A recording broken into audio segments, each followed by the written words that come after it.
So, ayan mga mentors, andito naman si Mentor Marlon. Mentor Marlon! Ayan. Hello! Amazing morning to everyone. My name is Marlon Santos. Taga Nueva Ecija po tayo sa Pilipinas. Born and raised po tayo doon. Ang background ko po ay high school graduate. So, ang nanay ko ay grade 3 natapos, naglalabandera. Ang tatay ko high school graduate, nagta-drive ng jeep. Then, 7 kami magkakapatid. Ako po yung bunso.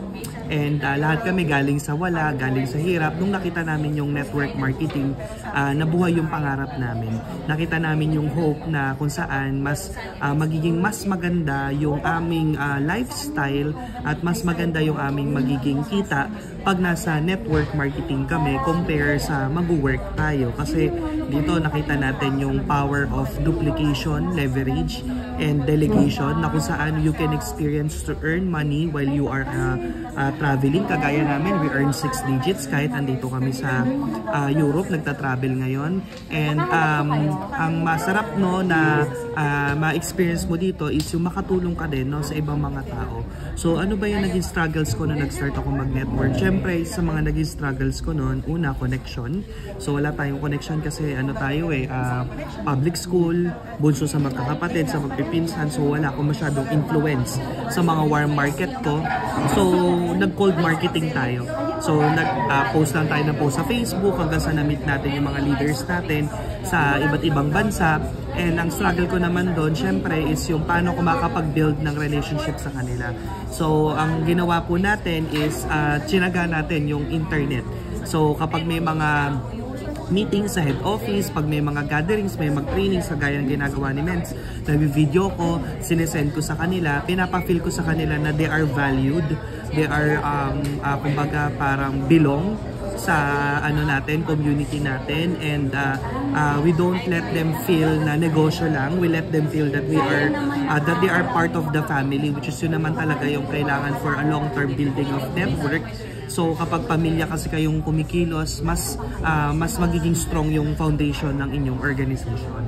And yun, syempre marami din tayong challenges pagdating sa mga attitude, ano pa ba, yung mga conflicts, 'di ba? And yung mga misunderstanding, which very normal yan kasi iba-ibang lahi tayo. Iba-iba tayo ng probinsya na pinanggalingan sa Pilipinas.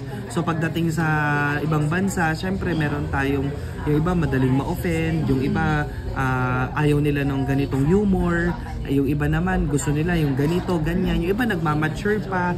Pagdating sa leadership, maraming bagay na hindi naiintindihan. So ang pinaka-solution dyan is kailangan natin ng deeper understanding sa mga leaders natin. Kasi iba-iba yung handling natin sa mga bago, sa gitna pa lang, sa medyo matagal na. So syempre kapag bago pa lang, dyan yung medyo talagang mangangapa ka. So ang pinaka-importante dito, patience. Kailangan marunong tayo mag-adjust. That is very important since tayo yung leader, and kailangan ipakita natin sa kanila yung concern natin sa kanila and yung genuine na pagtulong. Ayan, so yun yung mga naging struggles natin sa pag-build ng network sa iba't ibang bansa. And so far, napagtagumpayan naman po natin yung mga leaders na binibuild natin until now, kasama pa rin natin. Pero just imagine kung ano tayo, nagpadala tayo sa emotion that time, siguro wala akong international team ngayon, no?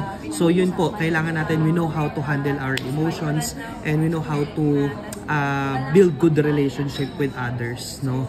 Ayun, so far yun lang naman yung aking dalawang struggle, connection and building international, yung pag-build sa network. So yan, tuloy-tuloy lang tayo sa mga nakapanood ng video na to. Sobrang dami nating matutulungan, no, sa business natin pagdating sa health and additional extra source of income.